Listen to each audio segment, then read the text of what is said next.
Hey everybody, Hoosier Jedi here with another review for you. This time talking episode 22 of season 2 of The Flash, Invincible. Now I just want to answer a quick question that might be on some folks' mind is, well, where's the review of Runaway Dinosaur from last week? I actually did post the video for that.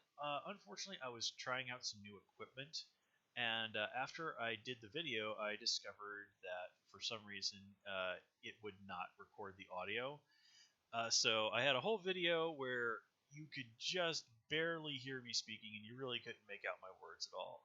So I just had to take that video down, and well, I thought about remaking it, but it's just like I don't really feel like doing that. And I kind of thought about this, kind of combining this, kind of doing reviewing two episodes at the same time, which I've occasionally done before.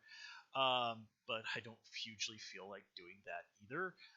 But I'm gonna. So what I'm gonna do is I'm gonna remark a little bit on that episode in this review. But this is mostly just gonna be a straight up review of the episode Invincible.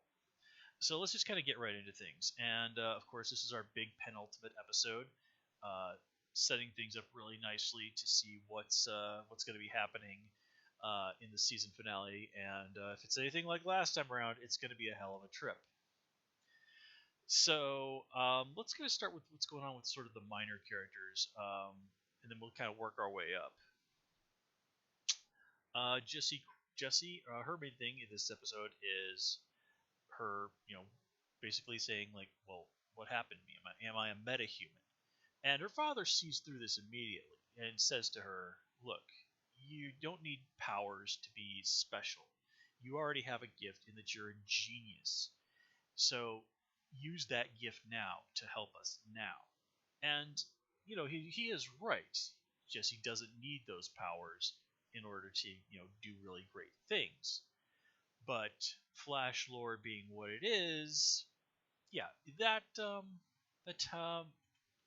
powers manifesting might take a little bit of time to kick in. After all, Barry was in a coma for 9 months before he woke up and realized he had powers. So, again, it might just sort of be taking time for this change to happen in their body. Not to kind of really get too into comic book science versus real world science, but for example, I read somewhere that it takes 7 years for all the cells in your body to be replaced. Now, like for example, skin cells, of course, are replaced extremely frequently, but like brain cells and such, not so much. So if you're more than 7 years old, there's literally not a bit of your body that was like there when the day you popped out of your mom. So so I guess maybe that's kind of a little bit of what it is, but I'm probably just overthinking things. The stuff with Wally is a little bit more interesting. And I love how it's only kind of you have to really stop and think about it for a second to realize that bit at the end now means that Wally knows that Barry is the Flash. But anyways, Wally at first it really does seem like he's just going out there being an idiot trying to fight crime, like he is. But when he talks with Joe and really lays it out, it's like, look, I've done all this bad stuff. I really kind of ignored my mother as she was dying. The Flash gave up his powers to save my life.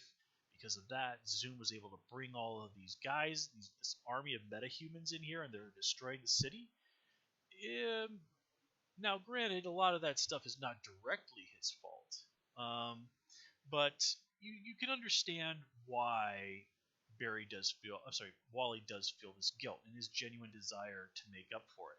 I really like how Barry kind of lays it out at the end for Joe. It's like, hey, I'm not gonna. If you're his dad, you need to talk to Wally about this. But he's like you. He's not gonna stop at wanting to do good just because I ask him to. That's who he is. And of course, this really is a nice step in Wally taking the direction of becoming Kid Flash someday. And we also get to see a little bit more chemistry between Wally and Jesse, and I'm cool with that. It certainly makes for some interesting potential complications in season two. You know, imagine Harrison Wells and Joe is dealing with that whole "oh God, our kids are dating. What are we gonna do?" situation. Nothing particular to say about Harrison Wells this episode. It is, though, very nice to notice that he really has come on board as a member of Team Flash. He's, you know, genuinely caring, and not this very standoffish person who's really there caring about his own interests. And him having that moment with Tina McGee was really great. That was pretty hilarious. The show is so very fortunate to have Tom Cavanaugh. He is a fantastic actor. Let's see. What else do we have to talk about? The whole Metapocalypse thing. I love how Iris got to drop the whole Blackest Night reference. That is, oh, I love the Blackest Night storyline. The storyline itself, it kind of got a little too spin-off crazy, as DC is wont to do. But the core Blackest Night story itself was really, really good. It was one of my favorite DC stories of like the last 10 years. It was so good. And again, just like armies of superpowered people rampaging around cities. I mean, it doesn't get much more comic book than that. Again, I continue to be a little disappointed that we really weren't able to pick out any particular characters, but why not? If you want to do a character, don't throw some clothes on an extra and have them, be running around in the background. Actually, hire a genuine actor and really do something with them. So, I can kind of forgive the show for that. Let's see what else. Tina McGee. Obviously, as we all probably know at this point, she and John Wesley Shipp were characters on the original Flash show. There, Tina was his romantic interest for Barry Allen. Here, we get to see a little those two characters meet for the first time. They even have a little bit of a flirty moment. I mean, it's a very nice nod.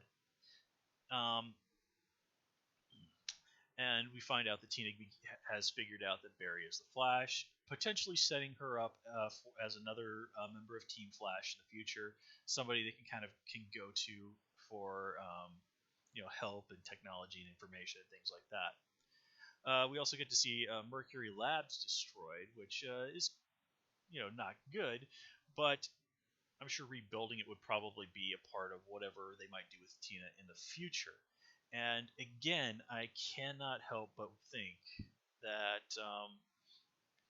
Mercury Labs, Flash lore, Max Mercury, and if you're familiar with the history of that character, whether again, as I said before, whether or not Tina could end up being a stand-in for the character of Helen, I can't remember her last name, but yeah, if you're familiar with the lore of Max Mercury, you know who I'm talking about. So, unfortunately, that'll just have to wait until next season.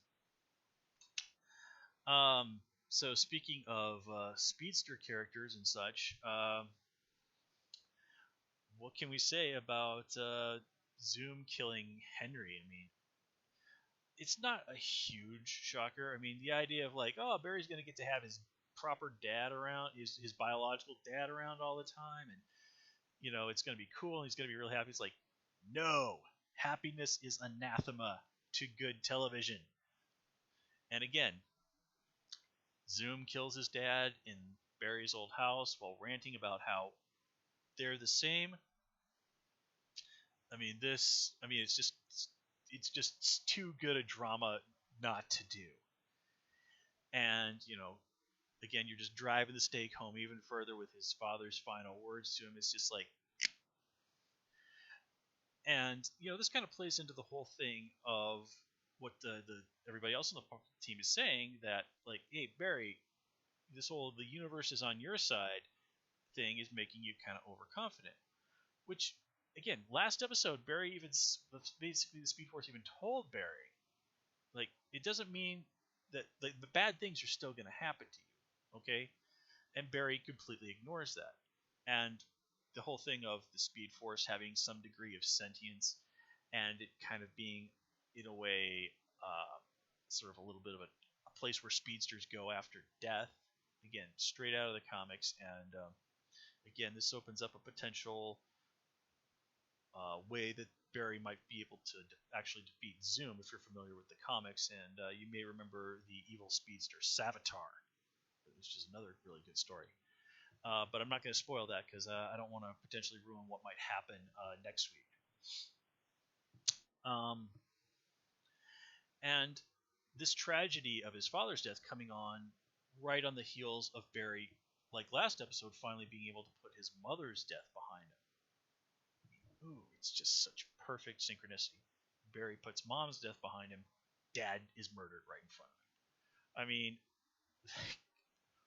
first of all, I wonder what happened to that lady that used to live in that house. You remember she was there last season hitting on Joe.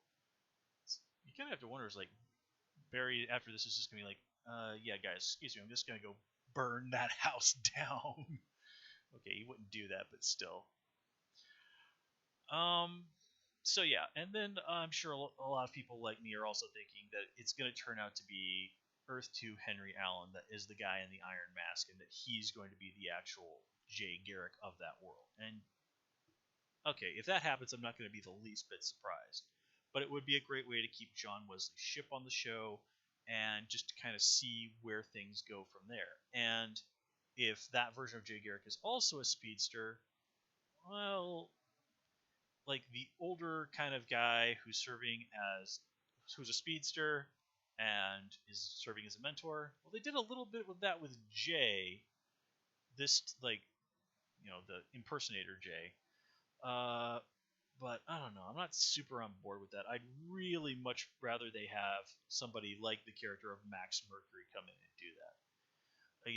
Max Mercury is even referred to as sort of the Zen master of speed.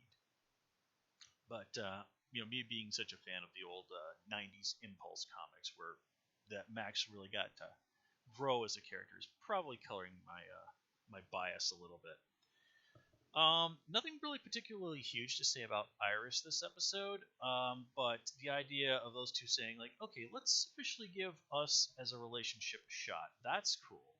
And then you have to remember there's that part where Joe is like teasing Barry about grandkids someday.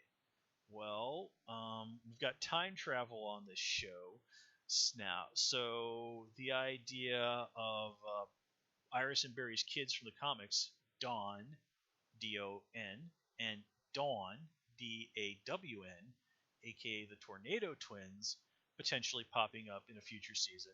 That could be really cool.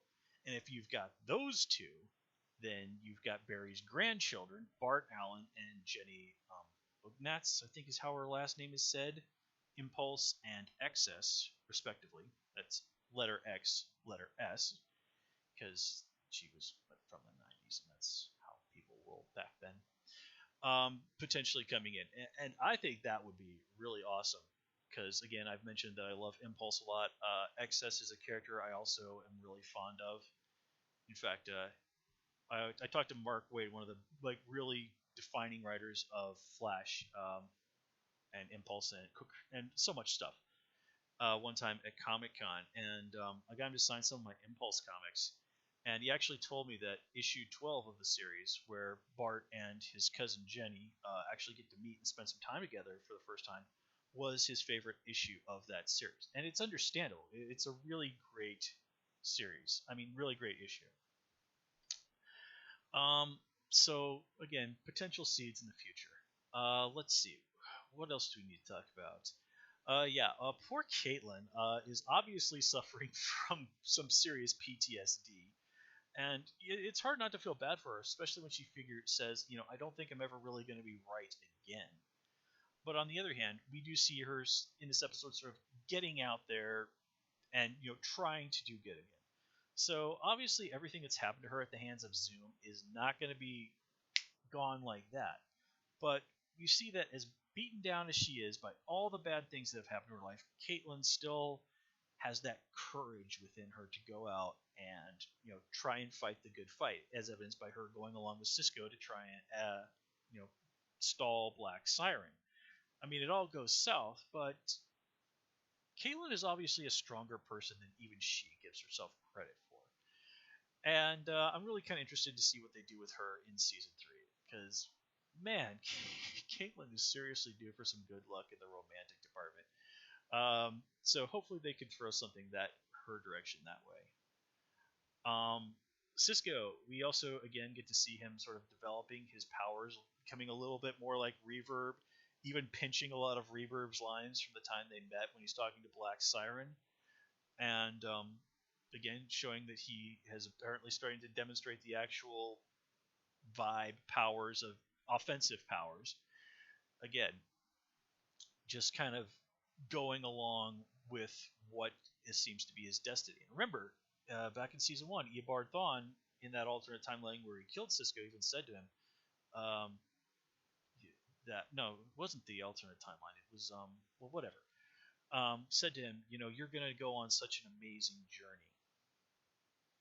And in the comics, Cisco is a member of the Justice League. And it's so fitting that so much of this Justice League stuff is really kind of happening on Flash, with it being the more fantastic show.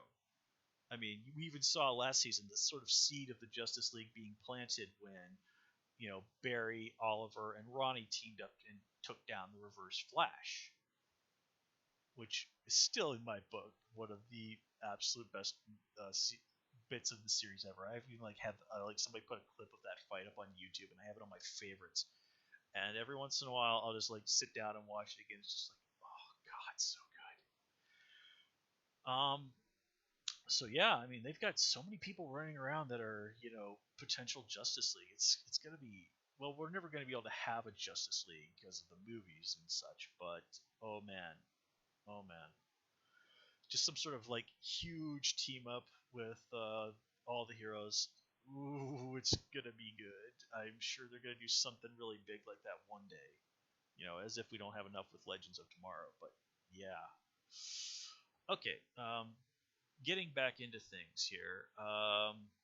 So we got Katie Cassidy, of course, coming in as the character of Black Siren, who, if I remember right, isn't from the comics. She actually appeared on the old Justice League animated series as an alternate Earth version of Black Canary, except I believe she was a hero there. Obviously, Katie Cassidy having quite a bit of fun going out there and being evil. They did sort of toss away a line that she knows that her counterpart on this Earth is dead, and doesn't really much care about that. The idea of when they're talking about oh, Laurel is dead, we loved her. It's really, was Team Flash all that really close to Laurel? Because okay, whatevs. Well, obviously Cisco was a big fan of hers, but still, I was really, were she and Caitlin that close? Whatever. A little disappointed there wasn't a bit more to what they did with Black Siren than what we got to see. But in all fairness, she did kick the Flash's ass. That's a pretty big win in my book. Although, again, it kind of comes into the question of why Barry just spends all this time standing around talking when he could just super speed and punch her in the face 50 times before she did anything. But again, it's TV. And in all fairness, the way he saved Tina McGee in Star Labs when it was being destroyed, that was pretty badass. So, watching Caitlin Cisco try and bluff her, and her seeing through it, great stuff. And we see that even Zoom has a pretty hefty amount of respect for her. She's one of his top lieutenants. Of course, she's locked up in the pipeline by the end of this episode, and eventually she's going to get out of there and throw down with Oliver, because it's just too cool for that to not happen. And I imagine that Sarah is probably not going to have a terribly good reaction to an evil version of her sister running around.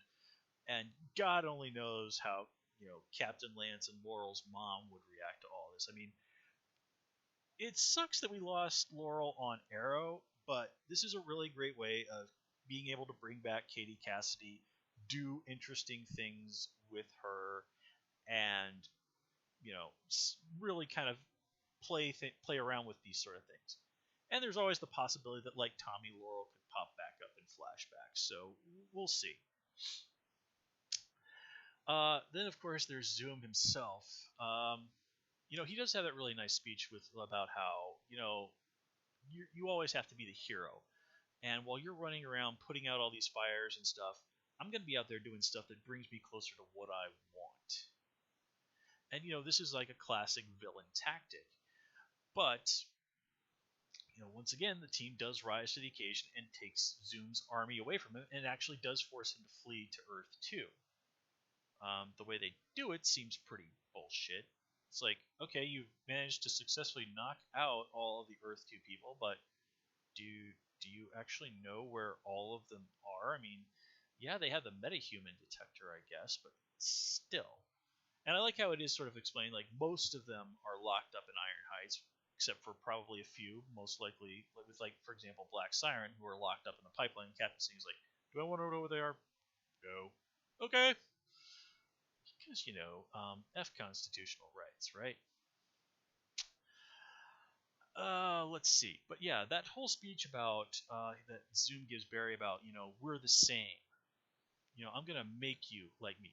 It does have shades of the whole what the Joker does with Batman, and I'm gonna flick such tragedy on you that you're gonna break. You're gonna have that one bad day that sends you over the edge and makes you like me. And it does even inform a little bit with what Hunter Zolomon's motivation in the comics was, is that I'm gonna make you better by destroying the things that you love, by making you suffer. Here, though, Zoom is just like, instead of trying to make Barry better, he's trying to make Barry realize we're the same.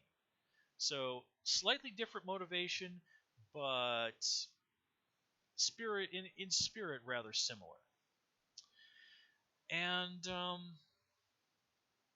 yeah, oh God Almighty, am I so excited to see the season finale next week? Last season's season finale was phenomenal. I loved it so much. Um, the DC CW shows are, well, they do have the occasional blunders and the occasional bad episodes. For the most part, in the overall storytelling for each season is really strong, and the writers and directors and actors know how to make a season finale that makes you just want to go, no, I have to wait how long until I get more of this?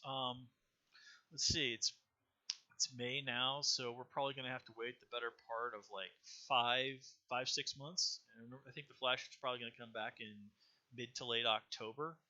So yeah, let's just say 6 months, just to be thorough. And yeah, oh boy, that's gonna be a long wait. Whatever they do.